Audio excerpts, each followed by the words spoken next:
হাজার ব্যথা বেদনার পরে ফিরে আসনি তুমি আপন ঘরে।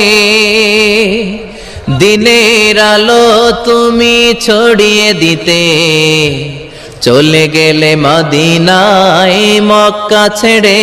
হে রাসূল তোমাকে ভুলি আমি কেমন করে। হে রাসূল তোমাকে ভুলি আমি কেমন করে।